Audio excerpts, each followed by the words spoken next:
Saudara sekalian, saya akan mengajak Anda untuk fokus pada surat Paulus kepada jemaat di Korintus bab 12. Kalau kita mencermati bagaimana Paulus menyusun suratnya kepada jemaat Korintus, kita akan menyadari bahwa sesungguhnya di tengah umat masyarakat pelabuhan Korintus, rupa-rupanya memang ada masalah.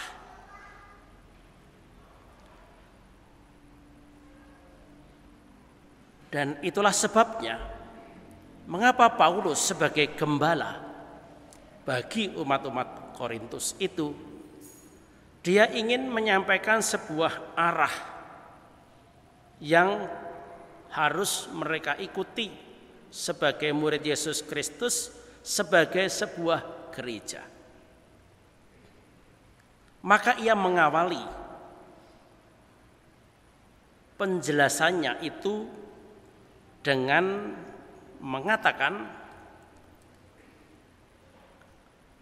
sumbernya, yaitu Tuhan dan Roh Kudus. Ada rupa-rupa karunia, tetapi semuanya itu berasal dari satu Tuhan dan Roh yang sama.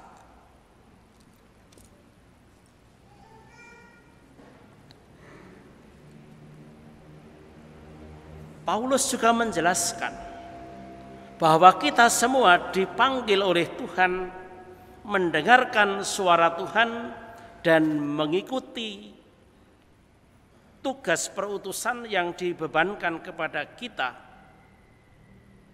Kita dipanggil di dalam dan untuk menjadi gereja.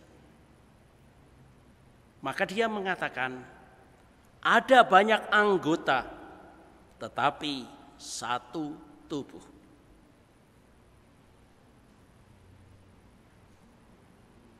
Asalnya satu roh, satu Tuhan. Kenyataannya ada banyak, yaitu ada banyak karunia dan banyak anggota. Tujuannya satu, membangun satu gereja yang kudus sebagai tubuh mistik Yesus Kristus. Nanti pada bab 13 kita baru akan diajari oleh Paulus mengenai bagaimana seharusnya hidup kita sebagai anggota gereja. Tetapi poin pertama ini adalah kita menyadari tentang realita hidup kita bersama. Pertanyaannya ada dua. Mengapa? Mengapa Paulus memberikan gambaran tentang gereja dan menjelaskan semuanya itu? Dan yang kedua adalah untuk apa Paulus menjelaskan dengan cara seperti itu? Kalau ditanya mengapa, jawabannya sederhana. Kita hendaknya menyadari tentang ragam dan pluralitas hidup kita.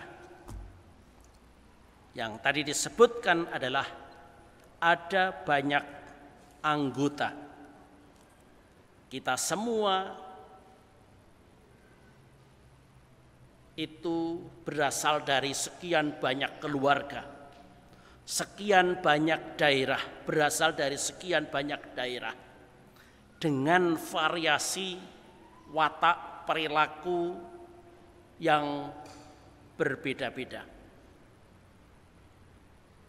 Kepada kita juga diberikan berbagai macam talenta, karunia,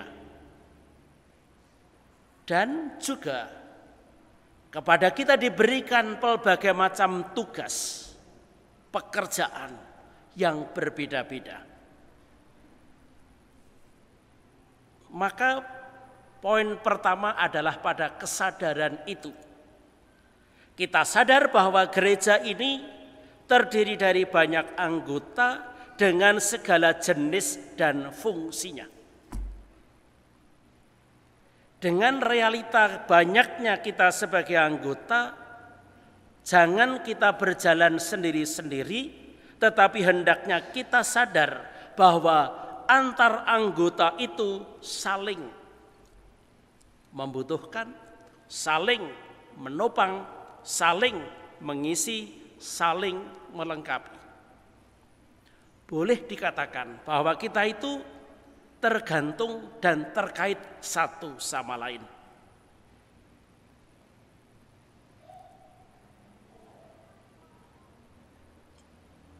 Dan karena kita itu satu, terkait satu sama lain, maka kita hendaknya bergerak sebagai satu tubuh.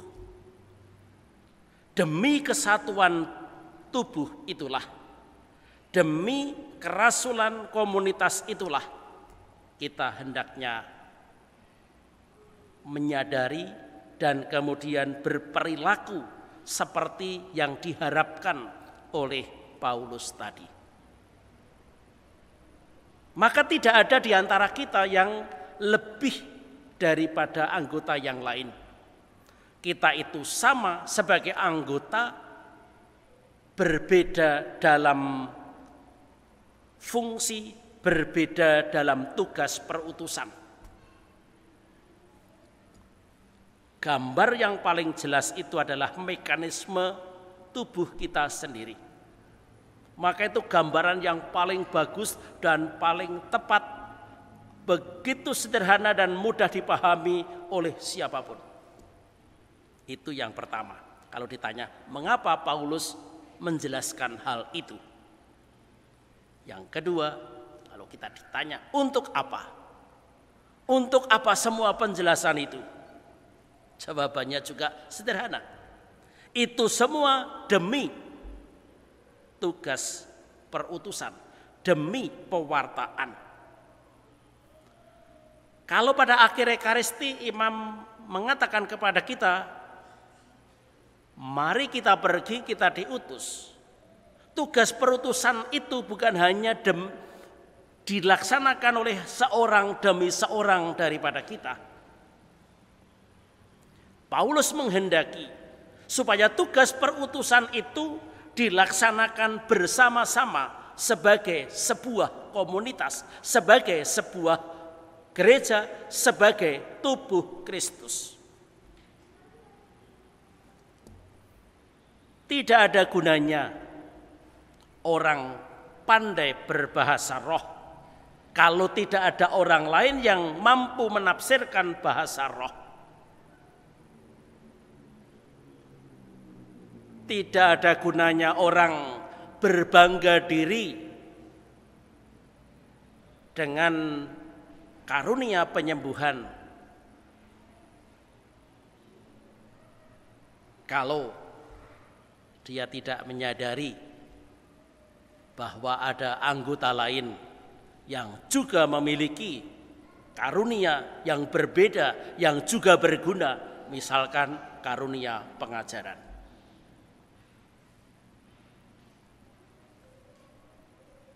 Paulus memang menghendaki kita rendah hati.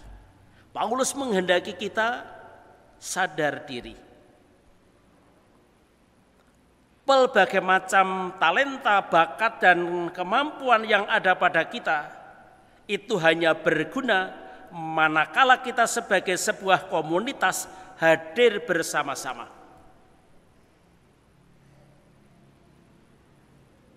Maka apa yang kemudian diajarkan oleh Paulus dalam bab 13 yaitu mengenai kasih, itu harus kita tempatkan dalam konteks hidup bersama tadi. Jadi kesaksian hidup itu akan menjadi efektif sebagai sebuah pewartaan kalau kita menghidupi nilai-nilai keutamaan Kristiani sebagaimana diajarkan oleh Paulus, yaitu kita hidup di dalam iman yang mendalam, akan pengharapan yang berkobar-kobar, dan akan kehangatan cinta antar saudara. Kita juga tidak ada gunanya mengatakan cinta kalau kita tidak punya kemampuan untuk menerima kelemahan saudara kita, kalau kita juga tidak punya ruang untuk memberikan pintu maaf bagi mereka semua yang mengecewakan dan yang salah. Jadi